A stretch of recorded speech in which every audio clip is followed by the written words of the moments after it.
Let's get started. For those of you who are attending, I do have you given you the ability to speak. This is fairly informal. Obviously, the topic we're speaking on is not, but I'm excited to be able to today. My name is Greg Spicer, and I'm a co-founder and chief revenue officer here at Ostrich. And my panelist with me is, for lack of better words, is Yannis Vasildes, and he is our chief product officer. Say hello, Yannis. Hey guys, happy to be here. Thank you for joining. Yes, and so we have a pretty good attendance here, and like I said, I'm allowing those of you to speak if you have a question or whatever. But basically what I'd like to do today as we get started is just give you through slide deck PowerPoint just to kind of walk through a little bit about who we are, and then we're going to jump directly into the application so you can see what it is that we are doing with our application Birdseye. So about us, we are a unified we offer a unified qualitative and quantitative approach to cyber risk management at Ostrich. We have a tool an application that is a SaaS-based model. Clients will license it 1 to 3 years, and you have access to the application 24/7. You can have multiple people in the tool, both in your organization, or if you're working with a third party to help you in your posture management, they have access to it. And it's really designed to be very interactive. And so that you can really use the tool. It removes the static risk assessment process and puts it much more in an interactive space. And what we've learned over our last couple of years as we're developing this application, I came from a managed detection and response organization, as did Yannis. And both of those companies, we had professional services teams, and we were doing assessments for people. And there was a real big challenge for a good qualitative assessment. And there was 3 areas that we felt we could really impact as we built out Ostrich Cyber Risk. The first was what we call the CISO challenge. And this is the challenge that leaders such as yourselves have in trying to communicate risk, communicate posture to the non-technical stakeholders. So we wanted to give you an ability and a way in which to do that made sense from a business perspective. That's both on the qualitative side and the quantitative side in terms of risk to functionality for the firm or the organization based on dollars in the scenario model, which we'll get to later. The other challenge is just static risk assessments that you get. There's a big challenge there because in a static risk assessment, it's just that, it's static. So what that means is you're getting a spreadsheet from a third party and they're saying, fill it out. And we've done many of those. And what you do what you're looking for after that static assessment is the report back from that organization. That's timely, it's costly.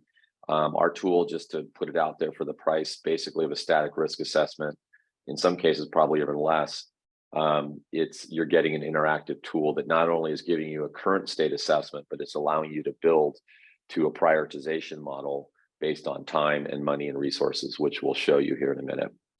And the third challenge, which you can use in our qualitative model, is a third-party vendor risk assessment. So for those vendors and contractors that you're working with, it's an ability for you to be able to mark them based on what you are requiring for anyone to work with your organization.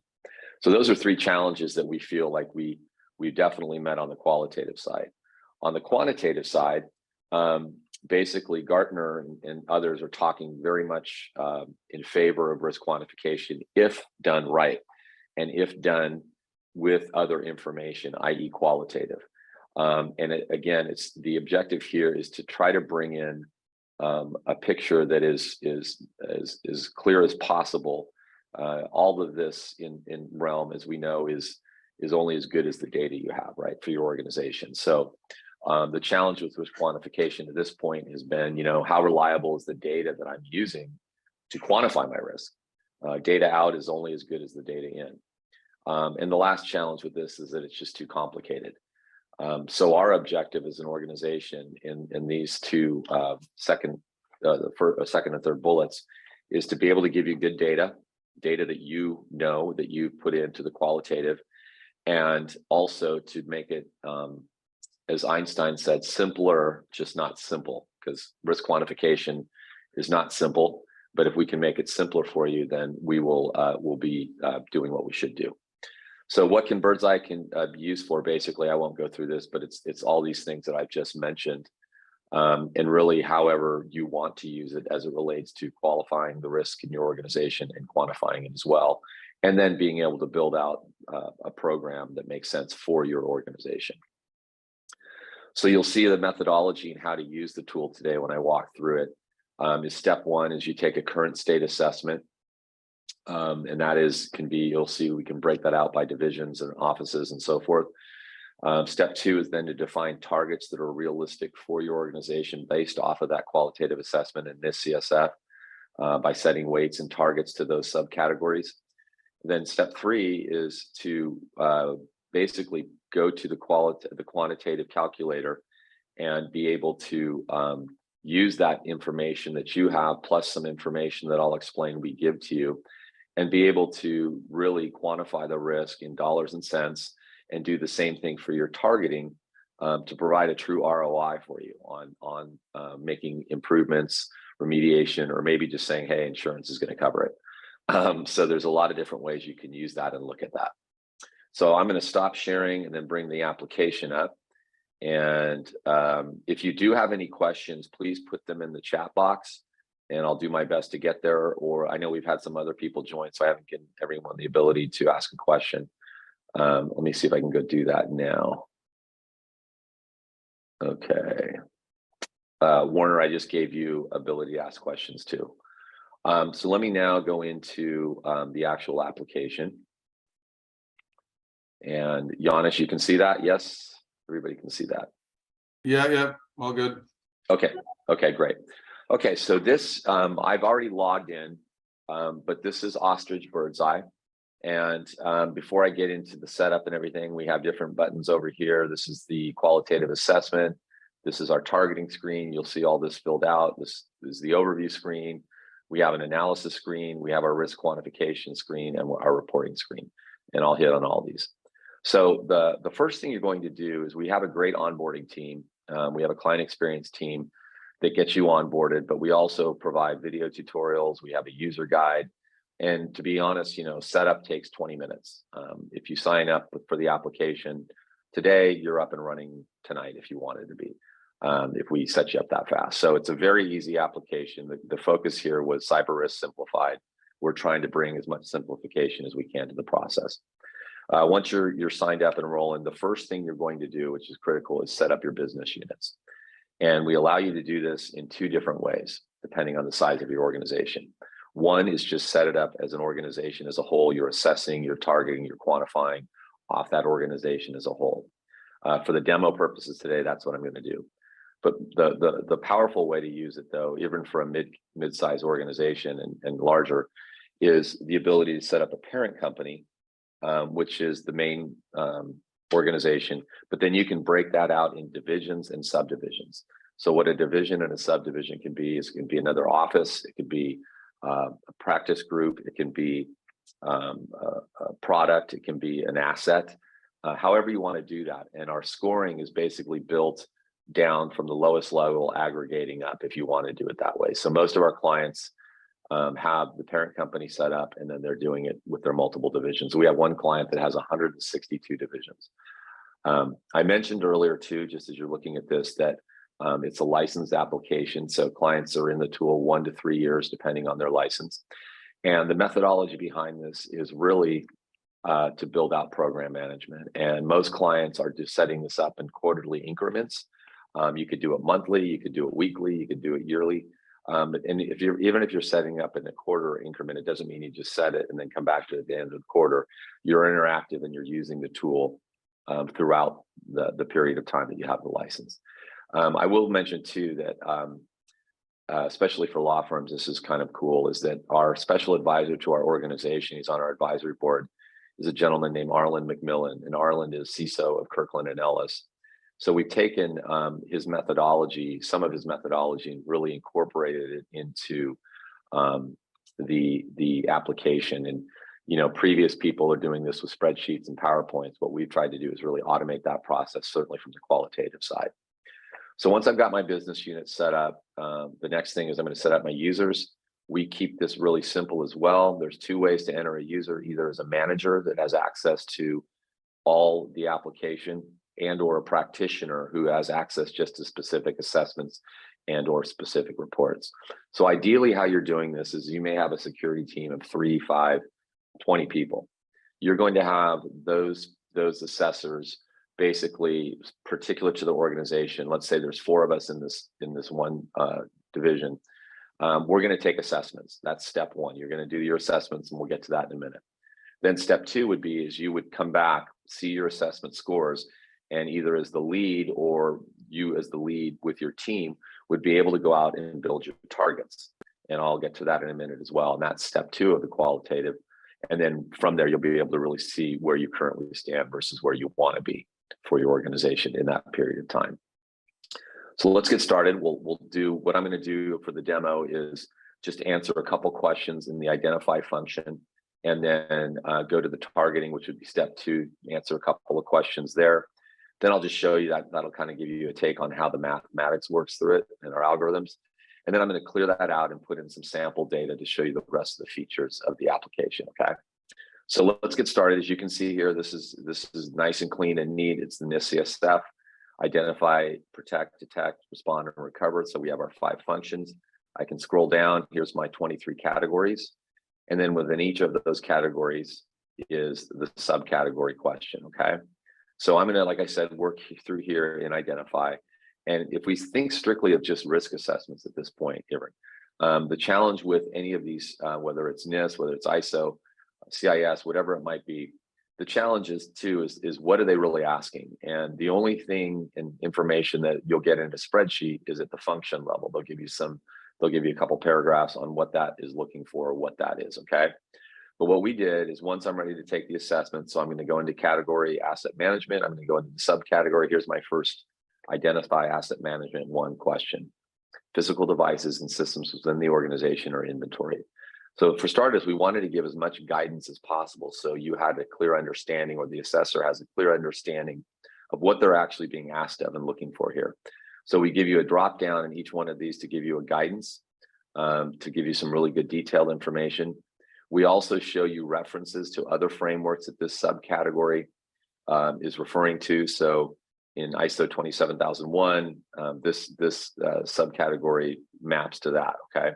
We also partnered with NIST and CIS, so you can see these 2 green arrows, that you can actually go out directly to their website to that subcategory control and understand in much greater detail what this is they're asking for. And the same goes here for CIS. So what I've just done in a couple of clicks could take somebody, a long time to do if they'd ever take the time to do it at all. So that's the first thing, is we feel like we give you really good guidance. The second thing is we've broken answers out in 3 ways. Either it's a process, or it's a coverage, or it might be both. And in the case of putting a spreadsheet together, you know that answer, if it is process and coverage, can get very muddled by the practitioner who's taking the assessment. In this case, we've really clarified that and made it simple for you to understand. We also give you the ability to opt out of the question as an assessor, which if you don't have the expertise or the appropriate information, this will in turn then remove the question from our scoring, our algorithm, so it won't affect your score. You'll also notice that we gave you the answers. And the reason why we gave you the answers is twofold. One is we wanted to build, obviously, a systematic approach throughout the application that can score. If you answer in a spreadsheet and you answer in a paragraph, it's kind of hard to score that, right? So in our case, we provided the answers so that you can get to that systematic score. The other reason is we wanted to try to bring some objectivity to what can be a very subjective process. All assessments are subjective, whether you hire KPMG to come in and do it, or you're doing it yourself. In this case, we're giving you the ability to have a much more objective approach. And you may say, okay, I'm going to answer manual inventory, but there may be some discrepancy in that. There may be, well, we're mostly manual, but maybe, you know, there's a certain criteria where we're not. Then we give you the ability to put in notes here. So, you know, you can put in Greg says so, and then I could go into much more detail in here and explain why I put my answer the way I did. The other thing we've done, and it's not showing in this demo, I don't have the latest, we haven't imported this into the demo screen yet, but we have a click here for you to be able to go to a SharePoint site as you would have wherever you're storing your critical information, your documents. We don't pull any of that information over to our side, it stays on your side, but we give you a link to the evidence. If there's a document or there's a process that you want noted, you can click here and it would go to that to back up why this person answered the way they did. Okay, so I'm going to answer some of these. I'm just going to do these pretty quickly just so you get the gist and pay no attention to my answers. But I just want to get, I'll answer 3 questions. To move to the next question, you can either click here or come over to the next button. Either way, you can see here and identify asset management 2. I've got my guidance, my references, and I'll go ahead and answer a couple more. Again, this is a process and a coverage. But then as we go to number 3, you'll see that we've deemed this only as a coverage, right? So again, we're doing some of the heavy lifting for you. Okay, so I'll say that's 1 quarter mapped. So if I went back to my assessment as an assessor, I would see my score.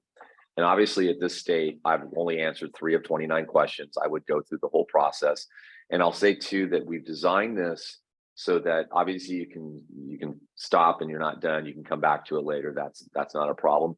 But we've designed the application and we've kind of tested it with different users that we have. And we're seeing that if somebody is focused in on this, it can take them up to an hour to no more than 2 hours to do the assessment. So we've done something that we think is very realistic from a time period to get you good results. So I mentioned my score is 23 at this point. 23 of what?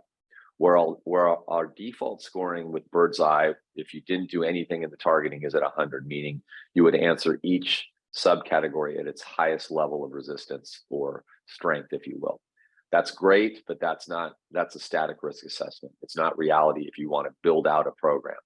So I've already determined that we're doing this for a 3-month increment, a quarterly increment. My team has taken their assessment. That's all step 1. Step 2 then in our qualitative is to basically reassess yourself, or what we call targeting or prioritization.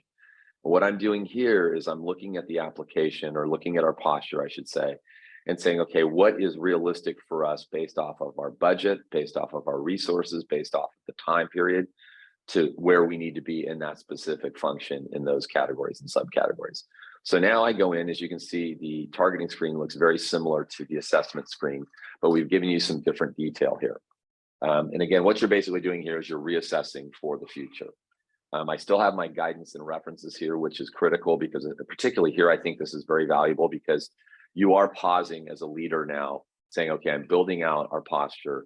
I need to think about this. We need to think about this. So this, I think, is where you can really use that information. The next thing you'll see here is we've done a couple things different. The first is we allow you to weight this subcategory based on the criticality or relevancy of this subcategory to your organization. And a good example of that is a law firm. A lot of our clients that are law firms are in really litigation space, and they're defending some very large organizations. So the criticality of anything having to do with our client data is of highest importance versus perhaps an operational technology company or a manufacturing company. It's going to be a different level of weighting for different subcategories for them versus a law firm. So we're building in some customization here.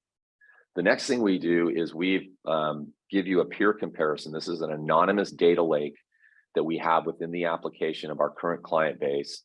And it'll show you, in this case, it would be law firms, let's say.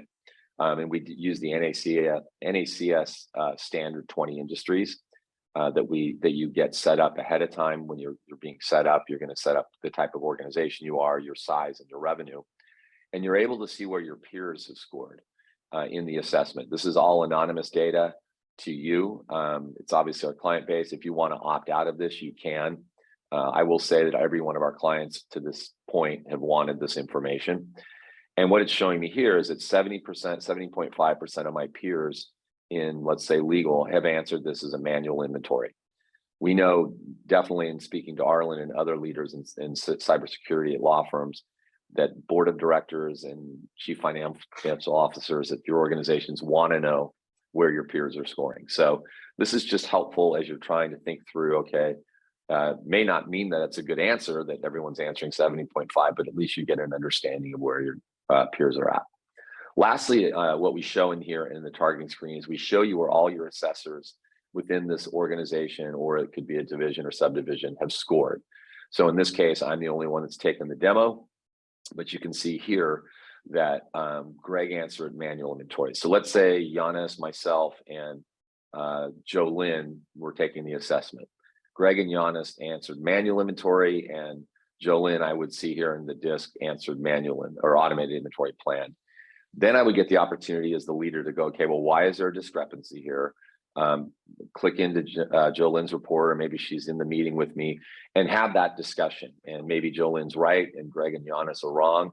Maybe they're both right, or however you want to do that, you can override that. But we give you that so you don't have to go back and forth into everyone's assessments.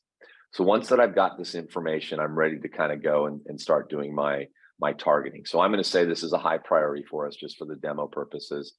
And again, you're looking at this from a realistic perspective.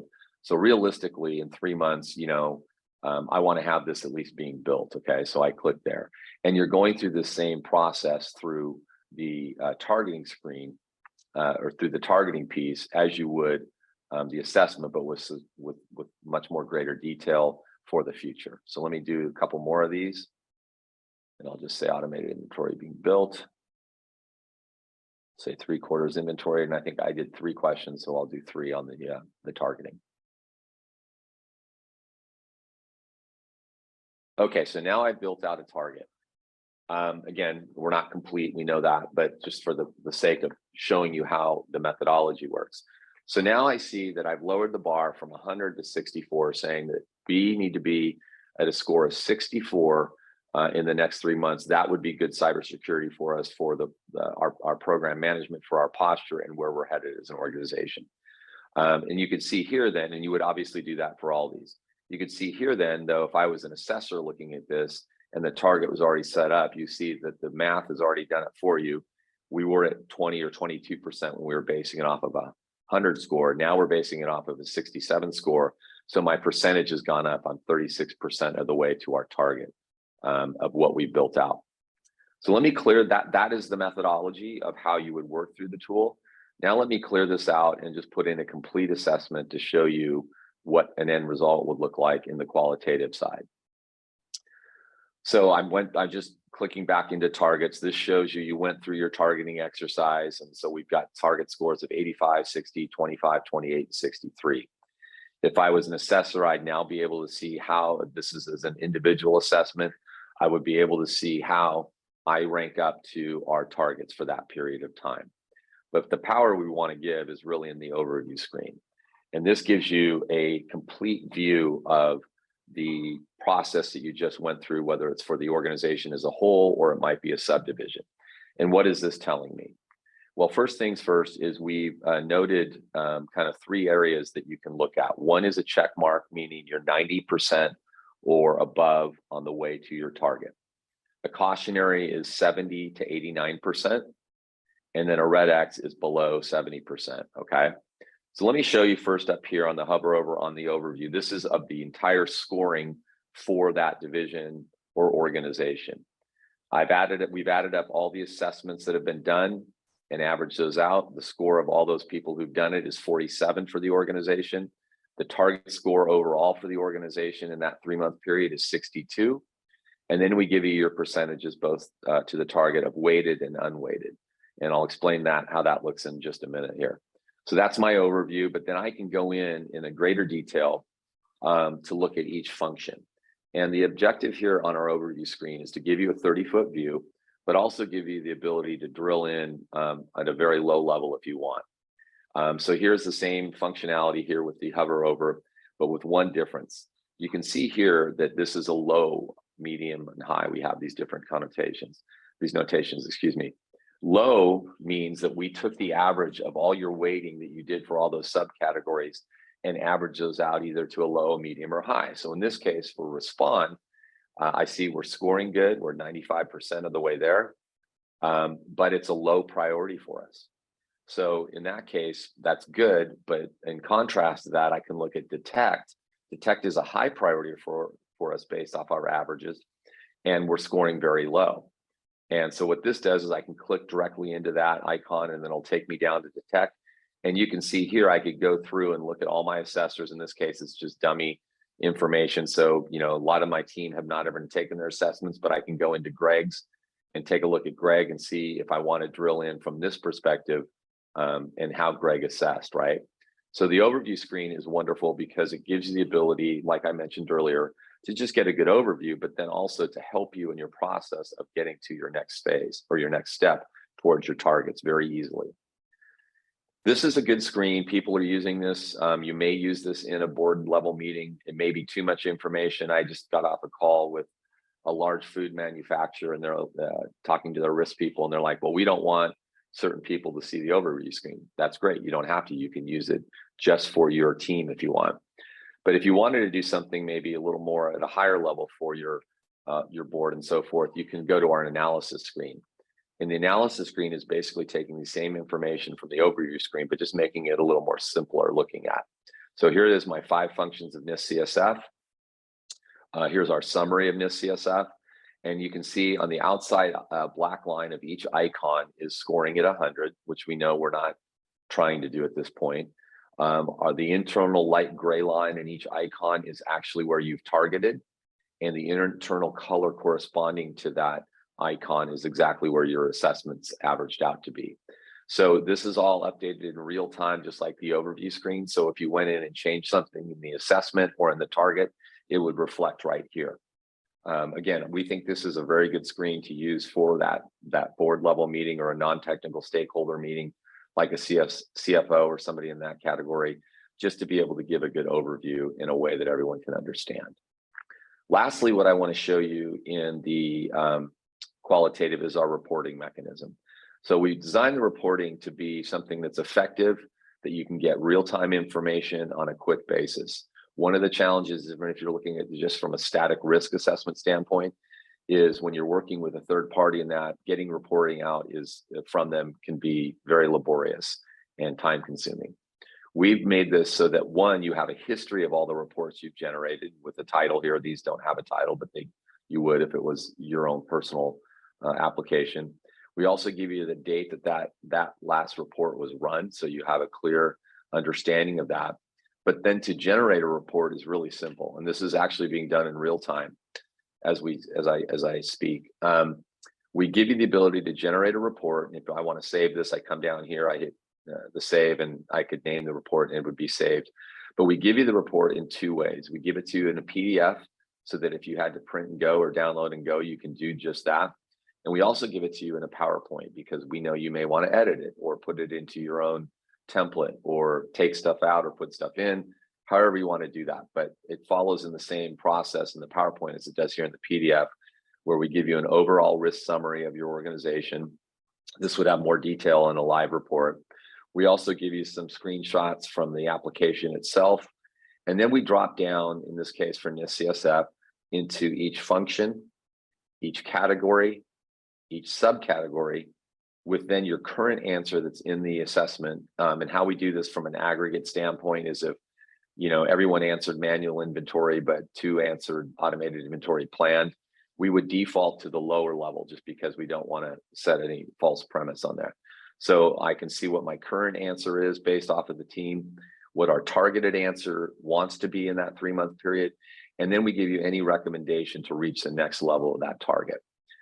So this is really, really good for somebody who's just needing to get a report out or look at a previous report. But again, keep in mind, this comes to you in a PowerPoint, so you can do whatever you want with it or share what information you want and or add stuff to it. So basically, that is our level 1 qualitative assessment. I'll pause here. Like I said, I have you guys on speaking. Is there anybody who has a question or a comment on it, or anything that I can answer now? I just gave a couple more of you the ability to speak.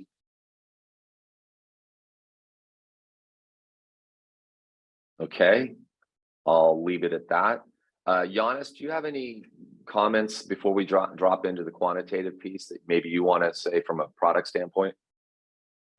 Only that Greg mentioned this in the beginning. What our mission here is to take a simpler approach to doing what's typically an arduous process as far as running assessments, whether they're internal or whether they're for an audit. And through this tooling, our intention is to give you the right level of detail with minimal clicking and with referential data to other best practices, so that you can have the confidence behind the workflow that we're offering. So that's the only comment I would make, but I think you should move on to this piece so that we make sure we have enough time, Greg, and I'm happy to answer questions and collaborate afterwards. Okay, sounds good. So and the reason why we spend time in a quantitative discussion showing you the qualitative is because the qualitative feeds into the quantitative. Like I mentioned earlier, we just attended the FairCon conference. I might have mentioned that on this call a couple of weeks ago. We were very impressed with what's going on there, but we were also very excited with what we're doing. Because one of the biggest things that came out of that when we talked to different users of FAIR and so forth is the complication of really understanding FAIR and data in versus data out. So if you wanted to use the application in our quantitative model, there's two ways you can use it. Okay, one way is to go into the edit scenario. Oops, let me go back here. First things first is you're going to create your scenario. So we give you a list. This only has 4, but there's a multitude that we can drop down and you can pick on what you want to look at from whether it's ransomware, email phishing, data loss, whatever that would look like. So we're going to create one on ransomware. Okay. So what you would do in a standard FAIR model, which is what you see here, that we have broken out in our application. And I'm just going to open it all the way up so you can kind of see the level of detail that you would want to do with FAIR. Each one of these tiles you can go in, whether it's threat event frequency or vulnerability, or any of these other tiles on the loss event side, and you'd be able to edit this information to be able to understand what you're building as you build out your risk quantification. This is where it can get fairly complicated. And you have to know this data. And the same thing goes on the loss event magnitude side. We think that this is good and the calculator can be used that way. But how we're proposing that we want our clients to be able to use this is to take the information from the qualitative and also other data that we have. And the other data that we have, and this focuses more on the loss side, is we've purchased a lot of information from an organization called Advisen. You may know who they are. We've taken a lot of their risk register information, a lot of the industry information based on those 20 industries that I mentioned earlier, and be able to input that data based on what you are. So in this case, if we're talking to law firms, you're in professional services, we take into account the size of your organization, how big you are, the revenues associated with that, and it's going to be automatically populated into this scenario modeling for primary loss, saying that on a ransomware attack, for the size of your organization, the minimum exposure you may see over a course of a year is 100,000, let's say, and this would be automated. I'm doing it manually now, but it would be automated with our tool. $200,000 would be most likely, and let's say the maximum for an organization such as yours would be $1 million.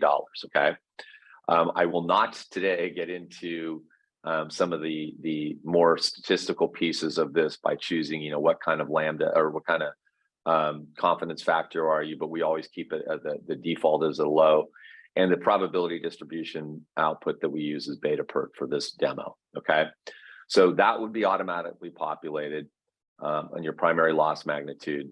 And that would be from what we call the Advisen data that we already have done for you. We've done the heavy lifting there.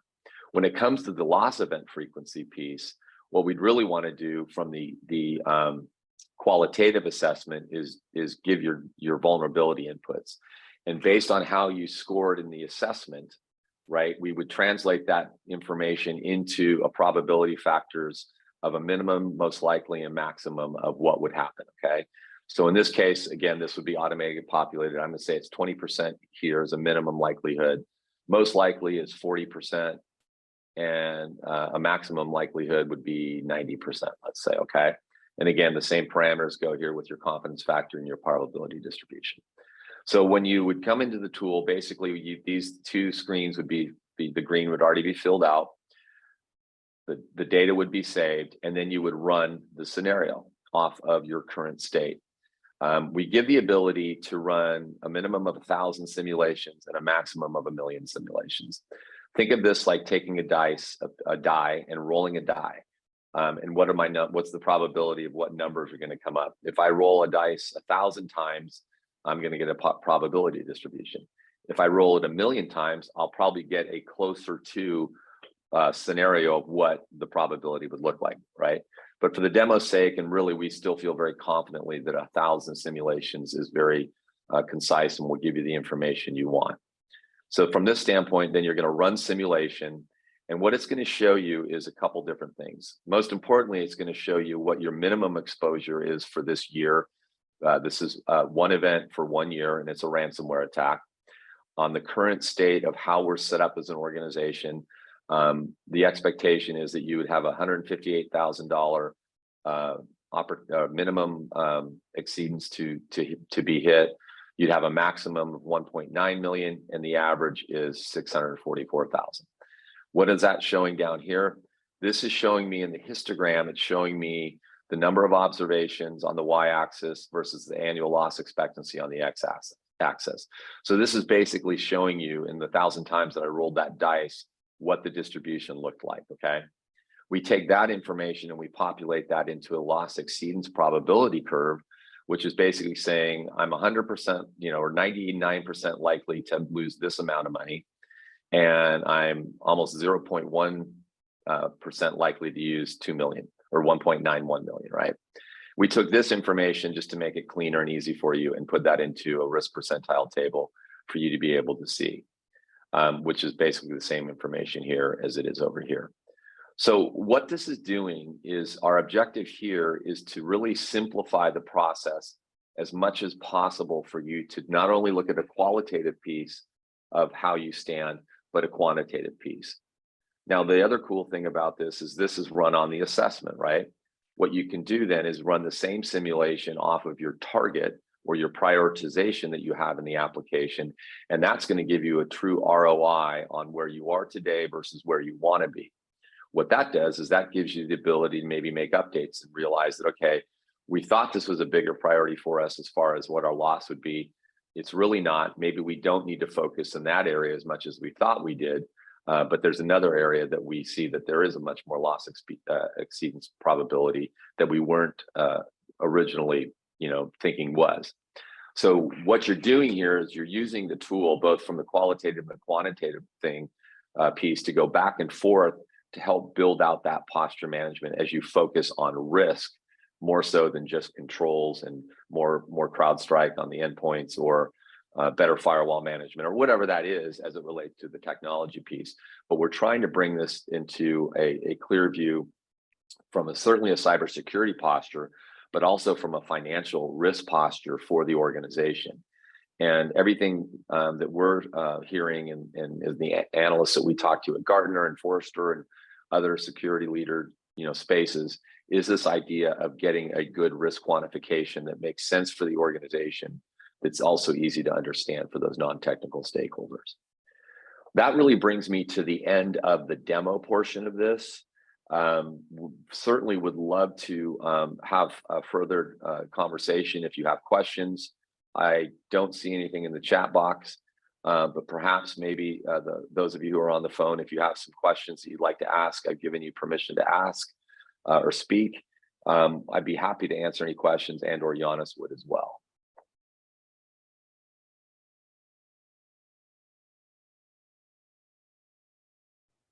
So Greg, any questions? Yeah, okay, cool. Who is this? This is Brandon. You mentioned at the beginning that you would be covering some third-party features, but it doesn't seem like we've seen any of those yet. Does this have a third-party capability, or? As far as doing audit, third-party risk for your vendors? Okay, so this is for presenting findings for your organization to a third party. Yes, but it could also it. be, what I didn't show in the demo, I don't have that screen up, is you can do the same scenario modeling for any vendor or contractor that you're working with. The basic scenario in that would be, is that what you're asking, by the way, Brandon, before I go there? Because I can kind of give you an idea of what that looks like. Yeah, basically how you would use this tool to evaluate third-party risk. Got it. Okay, great. So what you would do here, and again, I just don't have that pulled up, is for starters, basically you'd think of it as divisions. So for each of your third parties, they would be a division. So it could be company 1, company 2, company 3, and you would have them listed all up here, right? Number 2 would be the methodology is a bit different. When you're in the qualitative piece, what you would do here is instead of having them all do the assessments first, you would go ahead and build your targets first. So basically you would be saying to a third, they don't see this, of course, but you're saying that this is the minimum requirements for that third party to do business with us. And you build your targets out already, right? Then each of those companies would go in and do, and obviously they're not seeing each other or anything like that. They're all separate and set up instances. They would be able to go in and you would, we would get them signed up with an email link and so forth. They would then go in and assess themselves off of NIST CSF against your targets. They wouldn't see their scores or anything like that unless you wanted us to show that. But you would be able to then in the overview screen see, and you would break this out, the division or the, which would be each of those companies. You would be able to see how company A scored against your targets of where they need to be. And take it from there. As far, if you wanted to get into the quantitative piece with that, you could as well. That's totally up to your discretion. But it's very simple. We have quite a few clients right now using this as a third-party audit only. It's like I said, set up a little different in the screen, just that it looks, you're looking at each company versus your own organization and divisions. And you're able to, in one screen, be able to see where each of those third parties score against your minimum targets that they need to be at. Got it. Thanks for covering that, Greg. Cool. Yes. Any other questions? I have, it looks like Arlen's joined us, and I do want to give you permission, Arlen, to speak if you can. And then Giannis, please chime in. But it's good to have Arlen as he's an advisor to us. Obviously, he doesn't work for us, but he's been using this methodology and obviously helped us. As much as it's an application, it's a process by building out posture management. Arlen, maybe you could share a little bit of how you're using this type of methodology, both for internally for your firm, and then I don't know if you guys are using this for third party or not. I don't have privy to that at this point, but maybe you could share a little bit from a CISO's perspective. Sure. Thanks, Greg.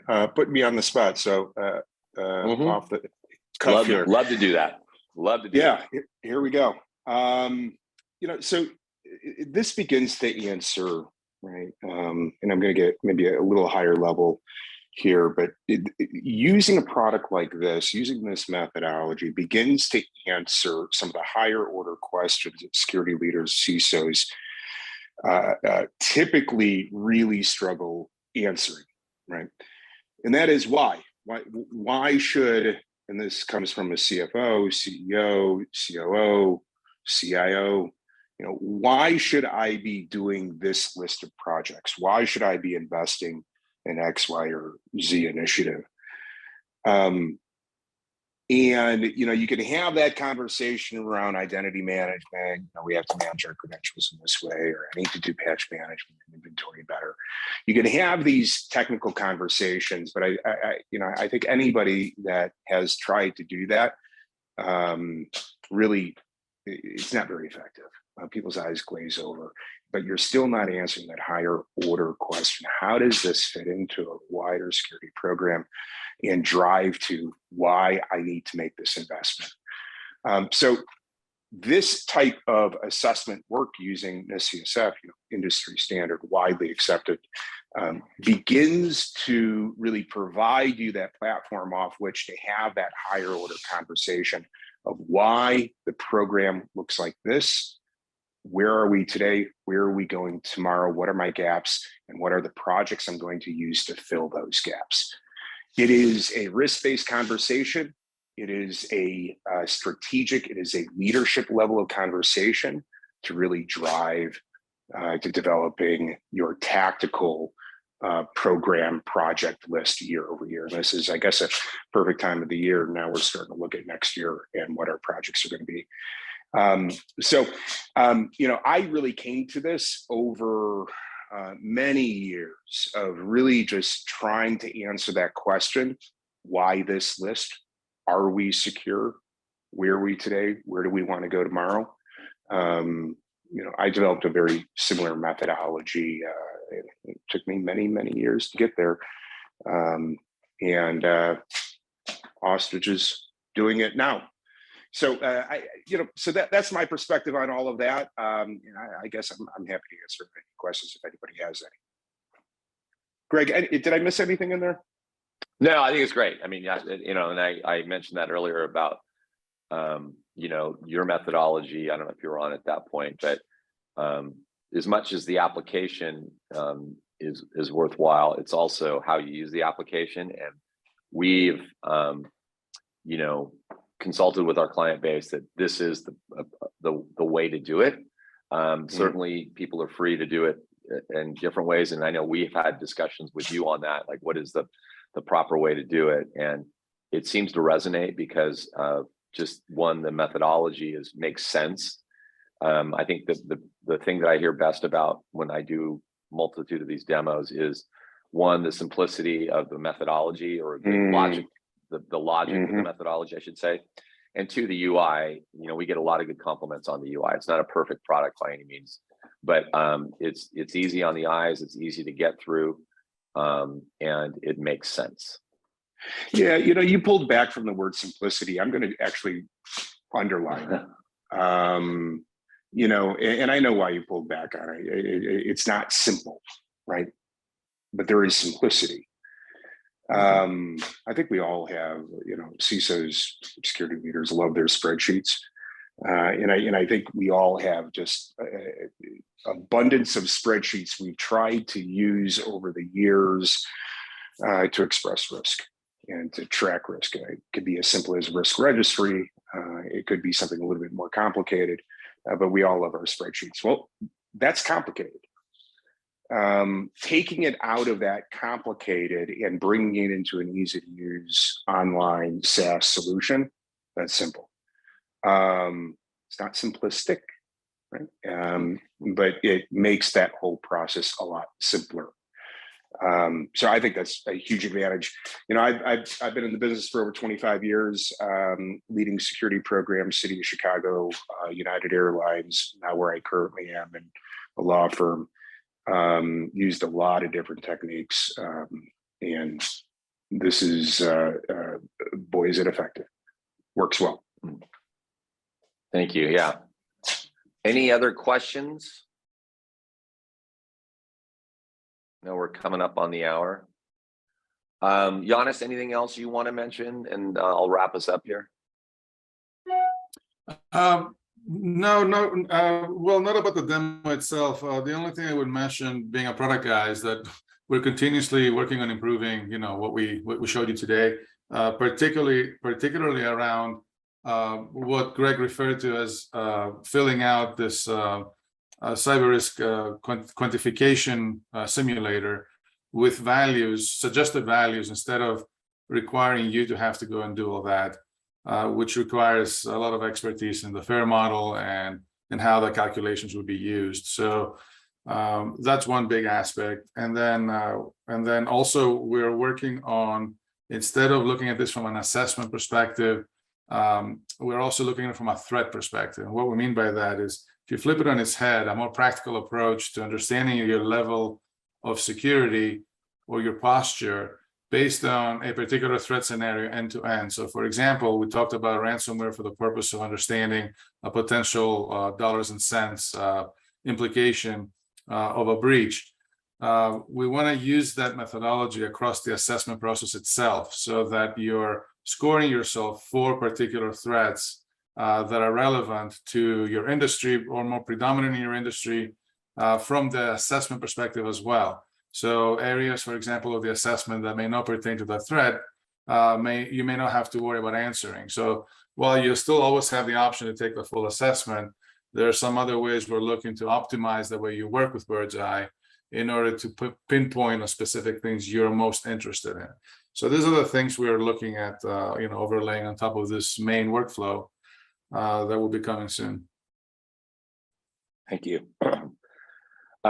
Good points. Well, I just want to say thank you to those who attended. We really appreciate the time. Obviously, if you would like more information, please reach out to me. I think you all have my email address. We're happy to do a private demo or answer any additional questions. And then lastly, on the risk quantification piece that Arlen mentioned, a lot of people want to understand, okay, well, how do these numbers come about? We have somebody on our staff, our senior architect, who's more than happy. He's a statistician, came from the chemical engineering side, so he's quite versed in probability and the different distributions and so forth, and he'd be more than happy to get on the phone with you, and I can schedule that as well to take a real deep dive into the quantification piece. But our objective is to use both qualitative and quantitative to focus on risk in the most simplest format possible, and hopefully you saw that today. And again, please let me know if you have any other questions or would like to learn more, and thank you for attending today's product briefing.